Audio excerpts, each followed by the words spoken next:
Assalamualaikum warahmatullahi wabarakatuh. Saya Nadia Saidah Rahayu. Di sini saya akan memberikan refleksi pembelajaran yang telah diajarkan oleh Pak Hanas terkait tentang pembangunan beserta contoh yang terkait dengan pembangunan. Jadi, menurut yang telah saya pelajari dari materi pembangunan, pembangunan ini dapat didefinisikan oleh banyak hal. Tetapi yang saya tangkap, pembangunan didefinisikan sebagai proses perubahan sosial, ekonomi, dan politik yang bertujuan untuk meningkatkan kesejahteraan masyarakat secara keseluruhan. Nah, proses pembangunan juga dapat mencakup berbagai bidang seperti infrastruktur, kesehatan, pendidikan, dan industri. Nah, di dalam pembangunan ini terdapat dampak. Nah, salah satunya itu dampak positif. Nah, dampak positif dari proses pembangunan adalah meningkatkan taraf hidup masyarakat seperti meningkatkan akses ke pendidikan, meningkatkan akses ke kesehatan, serta meningkatkan akses ke perekonomian. Nah, namun ada dampak positif, terdapat pula dampak negatif. Nah, dampak negatif dari proses pembangunan juga dapat terlihat seperti kecenderungan terhadap kesenjangan sosial dan pengerusakan lingkungan.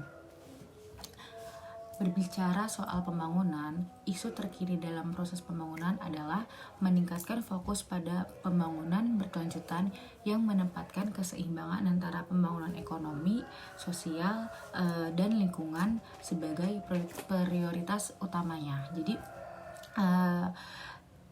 meningkatkan ekonomi sosial dan lingkungan ini tercermin dalam agenda 2030 PBB yang membangun tentang pembangunan berkelanjutan yang menekankan pentingnya mengintegritas pembangunan ekonomi, sosial, dan lingkungan dalam kebijakan dan praktik pembangunan. Nah, sebagai contoh dari isu pembangunan berkelanjutan adalah meningkatkan fokus pada teknologi dan inovasi yang ramah lingkungan seperti teknologi terbaru dan kendaraan yang ramah lingkungan.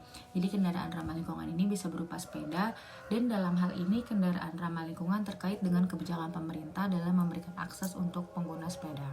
Nah, menurut saya pribadi, memberikan akses untuk pengguna sepeda merupakan satu kebijakan pemerintah dalam meningkatkan pembangunan serta meningkatkan mobilitas masyarakat, khususnya di kota-kota besar, yaitu seperti ibu kota. Dan menurut saya pula, kebijakan ini merupakan dalam pembangunan. Mengapa dikatakan demikian? Karena kebijakan ini dilakukan dengan berbagai cara.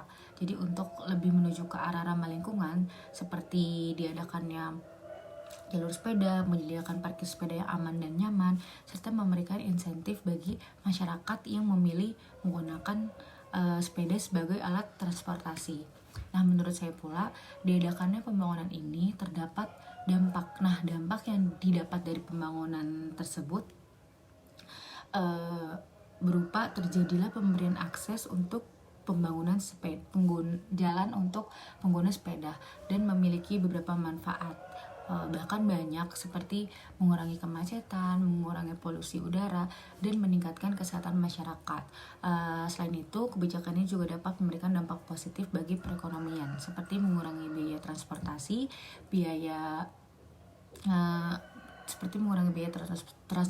dan meningkatkan produktivitas masyarakat.